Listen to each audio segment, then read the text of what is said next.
Hello everyone, my name is Benjamin Yoder with OneControlReport.com, here today to talk to you about Vroom in the Night Sky. This is an early Nintendo Switch title that got a lot of attention for a couple of reasons. One is having a really poor translation, and then also just having a really perceived low quality to the game.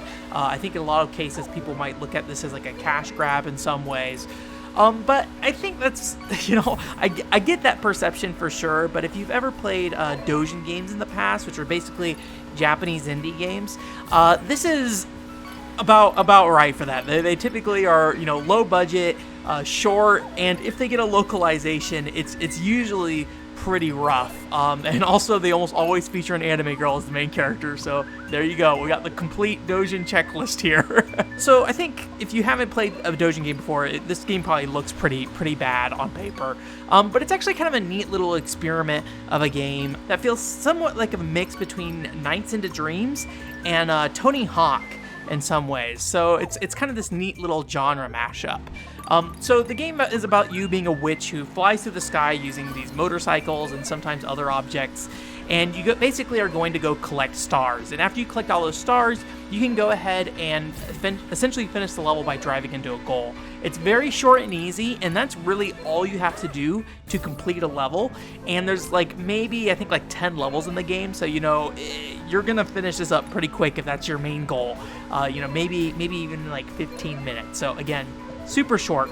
So you have to kind of look at what this game is trying to actually get you to do.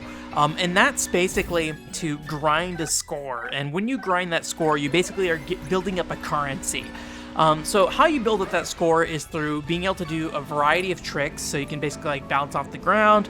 If you drive past objects really closely, you'll get bonus points. You can also drift your bike, and you can also grab these little stardust pieces in the air. And if you grab them while drifting or while boosting into them or doing some other action, you get a score bonus on top of that.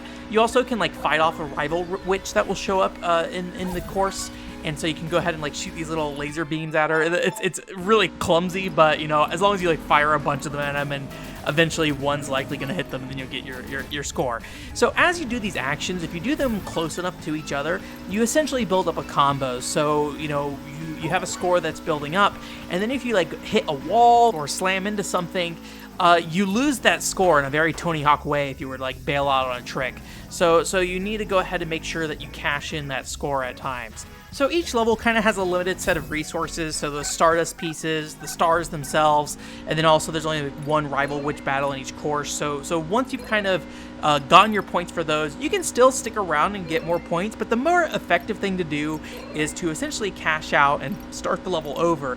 And the shorter time that you finish the level, it also gives you a score bonus for that. So you basically leave the level and then come back and then grind it again. So it becomes a run-based game while you go and effectively collect all these resources and then get out of the level. And each bike has a fuel system. So as you're shooting or as you're flying or drifting or boosting, you burn fuel. So you'll want to make sure that you want to go ahead and collect everything you need before you run out of that fuel. And if you do run out of fuel, essentially you just fall to the ground and you have to go fill back up somewhere, but then you lose the score bonus for your time and things like that. So you just jump into the level, doing your lap and then leaving the level. The one little wrinkle here is that the rival spawn and movement can be a bit different depending on the play. So you might have to be a little adaptable to go and take down the rival, but otherwise you're pretty much following a track when you're going through these levels.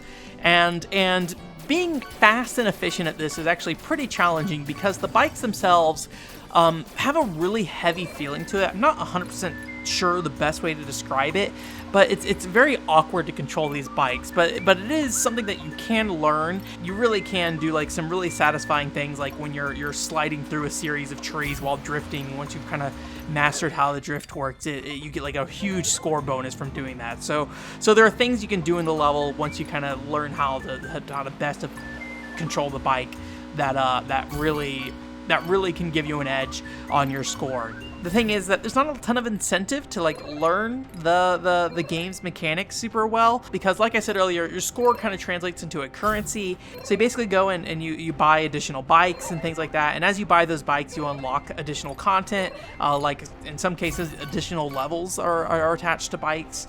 There's also like a list of objectives you can complete, like, you know, beat a level within 40 seconds or something like that. And those unlock some small unlocks, but it's really, you know, at no point is there much of a minimum goal for you to meet. It's almost always just, you know, how effective you can be in grinding a currency and then just determining on your own when's a good time to cash in. So the game doesn't really set up any real goals or objectives for you outside of those list of 30 that, you know, give you some very specific ones to unlock some very specific features. And then after that, once you're done doing those objectives, it's just grinding score until you can buy all the bikes, essentially. So how long it takes you to beat, I think, really depends on how effective you get in building a score while playing the game. It took me probably about like 2 to 3 hours to kind of finish out everything, but because there's not a lot of content per se, you know, it's a lot of repetitive, you know, doing the same levels over and over and over again, and just trying to, you know, figure out the best way you can be effective and collecting all the resources in a level, and then, you know, coming back in and grinding it up again. So in that regard, it feels almost more effective to just play one level basically the entire game, and just master it so you can build up as much score as possible. And, you know, for the $10 price point this game is, you know, I think a lot of people will probably be somewhat disappointed if you're thinking about more Western indie content and what $10 would get you. I'm personally of the mind that, like, Doujin games kind of aim to be different things. Like, this is probably a conversation greater than this video, but Western games, I feel like, often kind of build themselves out as products from the beginning that they're going to sell. With like Doujin games, it almost feels like somebody made something and was like, okay, I guess I'll sell this now, and then like we'll throw it at you kind of thing. And they can be pretty expensive. You know, $10 is not that bad for a Doujin game, honestly. I think of like Mochia Girl, which is also on the Switch, that is like a $30 game, and is also like maybe an hour long. If the core mechanics look really appealing to you, and you do have like kind of a interest in grinding up a score and seeing what you can do with the game's mechanics, I think this game is well worth it.